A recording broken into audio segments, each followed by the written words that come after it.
नमस्कार दोस्तों, आप सब कैसे हैं। मैं भाविनी मिश्रा अपने चैनल में आप सभी का एक बार फिर से स्वागत करती हूं। कैसे हैं आप लोग। आशा करती हूं आप सब स्वस्थ और सुरक्षित होंगे। आज एकादशी है और इस दिन तुलसी माँ का विवाह भगवान शालिग्राम से किया जाता है। तो बहुत ही सरल विधि से बहुत ही कम सामान में हम तुलसी माँ का विवाह शालिग्राम भगवान से कैसे करवाएंगे। अगर शालिग्राम भगवान नहीं है या लड्डू गोपाल नहीं है तो हम पूजा कैसे करेंगे, तो संपूर्ण विधि मैं आपको बताने जा रही हूँ। तो सबसे पहले पूजन सामग्री एकत्र कर लेंगे। ये सारी पूजन सामग्री है, इसका वीडियो भी मैंने डाला है, मैं डिस्क्रिप्शन बॉक्स में लिंक डाल दूँगी, आप वहाँ से ले सकते हैं। और जैसे जैसे पूजा करते जाएंगे आपको पूजन सामग्री पता चलती जाएगी। तो सबसे पहले हम एक चौकी लेंगे और उस चौकी पे पीले रंग का वस्त्र बिछा देंगे। माँ तुलसी आपने रखी होंगी, जिसका कार्तिक मास में आप दिया जलाते होंगे, तो तुलसी माँ को भी अच्छे से साफ डेकोरेट कर लेंगे। उसके बाद भगवान विष्णु या भगवान श्री कृष्ण की फ़ोटो या प्रतिमा चाहिए, उसे हम उस चौकी पे रखेंगे। उसके बाद हम रंगोली बनाएंगे। रंगोली का विशेष महत्व होता है, आप चाहे तो आटे से भी रंगोली बना सकते हैं। गन्ने, चारों तरफ गन्ने से मंडप बनाएंगे। तुलसी माँ के विवाह में गन्ने से मंडप बनाया जाता है, तो इस तरह से 4 गन्ना चारों कोनों पे चौकी पे हम रख देंगे। उसके बाद हम सबसे पहले कलश स्थापना करेंगे। कलश स्थापना के लिए आप आम के पत्ते या अशोक के पत्ते ले सकते हैं। जल एक लुटकी में लेंगे, उसमें हल्दी कुमकुम डालेंगे, फूल डालेंगे। आप चाहें तो 1 रुपये का सिक्का भी डाल सकते हैं। चावल का उपयोग नहीं किया जाता है एकादशी के व्रत और पूजा में, तो आप चावल की जगह तिल ले सकते हैं। और ये कलश के ऊपर चावल भरा जाता है, तो मैंने गेहूं भरा हुआ है, तो कोई भी अनाज आप भर सकते हैं, लेकिन चावल का उपयोग नहीं किया जाता है। ऐसा माना जाता है कि चावल खाने और चावल को पूजा में चढ़ाने से अगले जन्म में रेंगते हुए कीड़े की योनि की प्राप्ति होती है। अब इस तरह से हम कलश स्थापना करेंगे। सुपारी लेंगे, उसमें कलावा बांधेंगे और भगवान गणेश जी को स्थापित करेंगे। आप चाहें तो माँ गौरी को भी स्थापित कर सकते हैं। तो सबसे पहले सर्वप्रथम गणेश भगवान जी की पूजा की जाती है, तो गंगा जल चढ़ाएंगे, जल चढ़ाएंगे। उसके बाद गणेश भगवान जी को हल्दी कुमकुम चढ़ाएंगे, सिंदूर चढ़ाएंगे। भगवान विष्णु की पूजा करेंगे, हल्दी कुमकुम लगाएंगे, माँ तुलसी को लगाएंगे, और जो कलश स्थापना की है वहाँ पे भी पूजा करेंगे, हल्दी कुमकुम लगाएंगे। तो इस तरह से पूजा की जाती है। कार्तिक मास के शुक्ल पक्ष की एकादशी तिथि को तुलसी माँ का विवाह भगवान शालिग्राम से किया जाता है। लेकिन इस वर्ष जो है एकादशी के दिन रविवार पड़ रहा है, और बहुत से लोग उदया तिथि के हिसाब से 15 नवंबर को व्रत रखेंगे। 6:39 तक जो है एकादशी रहेगी। तो आप चाहे तो तुलसी माँ का विवाह 15 तारीख को कर सकते हैं। तो 15 तारीख को सुबह सुबह आप 6:39 से अगर पहले कर लें तो बहुत ही अच्छा है, नहीं तो पूरे दिन आप कभी भी पूजा कर सकते हैं। तो इस तरह से बहुत ही सरल विधि से आपको जो भी सामान आसानी से मिल पाए।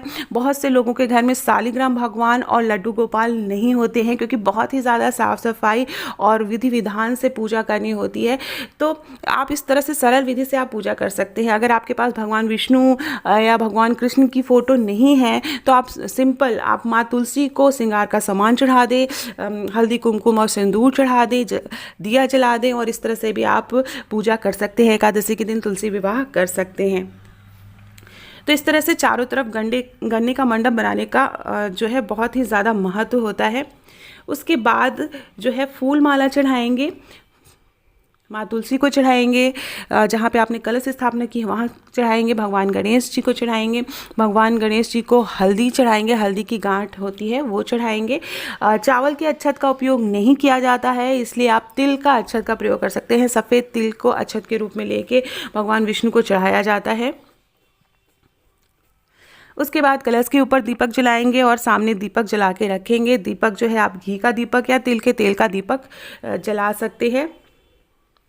ऐसा माना जाता है कि एकादशी के दिन 4 महीने बाद भगवान विष्णु फिर से जागृत हुए थे, चतुर्मास के बाद फिर से जागृत हुए थे, और आज के दिन से सभी मांगलिक कार्य जैसे शादी, विवाह, मुंडन, ये सारे सभी मांगलिक कार्य शुरू हो जाते हैं। तो इस दिन बहुत से जगह भगवान विष्णु को उठाने की भी प्रथा है, तो बहुत से लोग थाली बजाकर जो है भगवान विष्णु को जागृत करते हैं। तो इस तरह से दिया जलाएंगे। उसके बाद जो है वस्त्र चढ़ाना है माँ तुलसी को। आप जो है लाल रंग की चुनरी चढ़ा सकते हैं, लहंगा चढ़ा सकते हैं। बहुत से लोग पूरी साड़ी पहना के अच्छी तरह से श्रृंगार करते हैं। धूप बत्ती जलाएंगे। भगवान विष्णु को पीले रंग का वस्त्र चढ़ाना चाहिए और माँ तुलसी को जो है लाल रंग की चुनरी पहनानी चाहिए। तो बहुत से लोग गठबंधन भी करते हैं, तो जो वस्त्र हम पहनाएंगे उसी से हम दोनों को गांठ बांध सकते हैं। तो गांठ बांधते समय 1 रुपये का सिक्का, सुपारी और आप कुल तिल रख सकते हैं और उस तरह से गांठ बांध सकते हैं। उसमें आप दक्षिणा कुछ रख सकते हैं, 11 रुपये आप इस तरह से दक्षिणा के रूप में रख सकते हैं। बाद में इसे आप किसी पंडित जी को दान दे सकते हैं। तो इस तरह से गठबंधन किया जाता है। उसके बाद माँ तुलसी को आप श्रृंगार का सामान, जो भी श्रृंगार का सामान है, जरूर चढ़ाएं। बहुत सारा श्रृंगार का सामान नहीं मिल पा रहा है तो आप बिंदी, सिंदूर और चूड़ी ज़रूर चढ़ाएं। चूड़ी इस तरह से पहना दें माँ तुलसी को, बिंदी पत्ते पे लगा दें और जो भी श्रृंगार का सामान है उसे माँ तुलसी को चढ़ाएंगे। इसके बाद घर में आप मालपुए बहुत से लोग बनाते हैं, मीठी चीज़ें बनाते हैं, पुए बनाते हैं, पूड़ी बनाते हैं, कोई भी मीठी आप खीर बना सकते हैं। तो जो भी चीज़ें बनाएं उसमें तुलसी दल ज़रूर डालें। एक बात का ध्यान रखें, तुलसी दल पहले से तोड़ के रख लेना चाहिए। एकादशी के दिन तुलसी जो है नहीं तोड़नी चाहिए। इस तरह से जो भी मीठी चीज़ें हैं उसे भोग में लगाएंगे। सच्चे मन से प्रार्थना करते हुए हमें पूजा करनी है। घर के सभी लोगों को पूजा में ज़रूर शामिल करें। आंवला ज़रूर चढ़ाया जाता है भगवान विष्णु को। आंवला, इस सीज़न में आंवला और सिंघाड़ा मिलता है, तो आंवला जो है वो ब्रह्म फल माना जाता है। भगवान विष्णु को अगर आंवला चढ़ाएं तो आपकी जो भी मनोकामना है वो ज़रूर पूर्ण होती है।